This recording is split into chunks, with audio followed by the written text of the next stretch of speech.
Hello, my name is Riley Ball. I'm a political science major, and today I'm going to be discussing relations between Russia and the United States.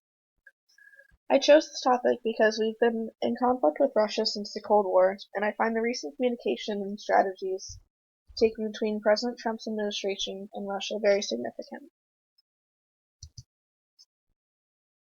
In October, the U.S. government accused Russia of hacking Democratic emails in hopes to sway the election. In December, Obama places sanctions on Russia in response to the cyber attacks. Recently, James Comey, director of the FBI, has called to investigate members of Trump's cabinet. This includes Michael Flynn and Jeff Sessions regarding their ties to Russia during the election. The FBI is looking for evidence that proves that Russia aided in hacking the 2016 election. It's reported that Jeff Sessions met with Sergei Kislyak twice during the election. But what's more alarming is Flynn's relationship with Kislyak. They met numerous times, texted each other, and reportedly discussed sanctions proposed by Obama in regards to the hacking rumors. Flynn has denied this, but due to all the pressure and scandal, he resigned on February 13th.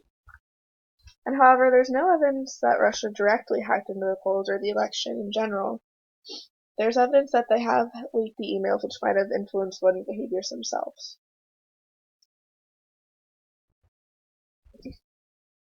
Trump himself has denied rumors numerous times of his relationship with Putin during the election. He has, however, praised Putin on multiple occasions for his strength and his admirable leadership skills. He has also discussed his desire to restore warm relations between Putin and Russia.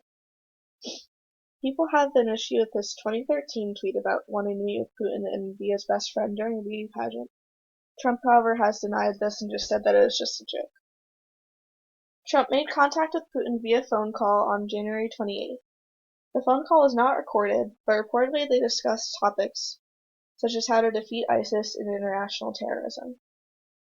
They avoided subjects such as the cyber attacks and the sanctions placed by Obama in response to the attacks. And on the right, you can see President Trump calling Putin under the advisement of Vice President Mike Pence, Chief Strategist Steve Bannon, former National Secretary Advisor Michael Flynn, and Chief of Staff Reince Priebus.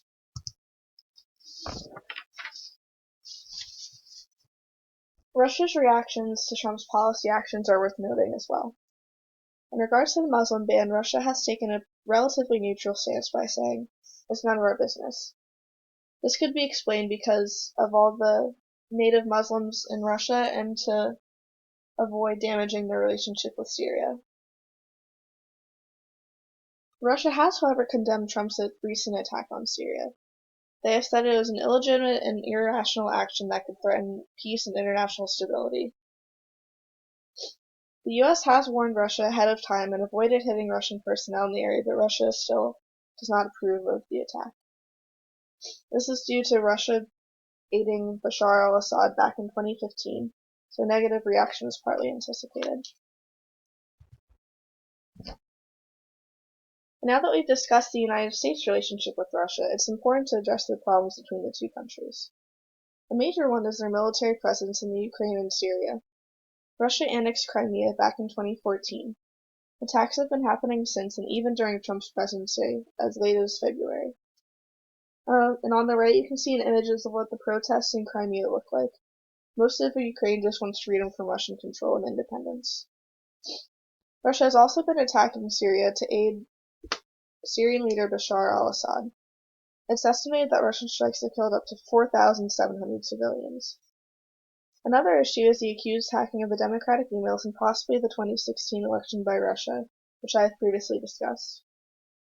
There is a looming nuclear threat by Russia after they deployed nuclear cruise missiles capable of destroying Europe.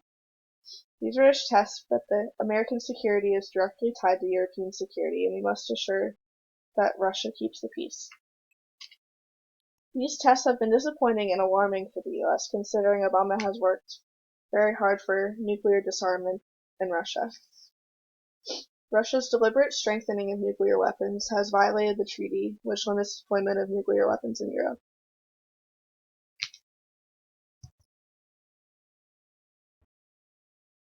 The most important thing the United States could do to create peaceful solutions with Russia is open and honest communication.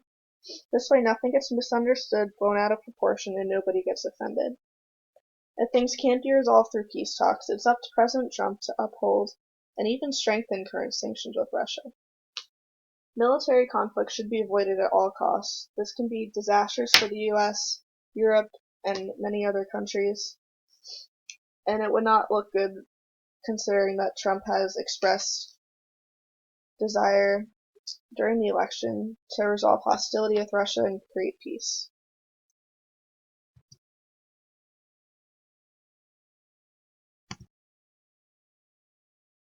In conclusion, relations with Russia and the United States is very complex and ever-changing. Trump started off strong during the election with his promises of fixing relations. However, recent policy actions are not sitting well with Russia, and if anything, tensions keep rising, and the threat of cyber terrorism and attacks are creating a bigger rift between the two countries. And then here are my sources.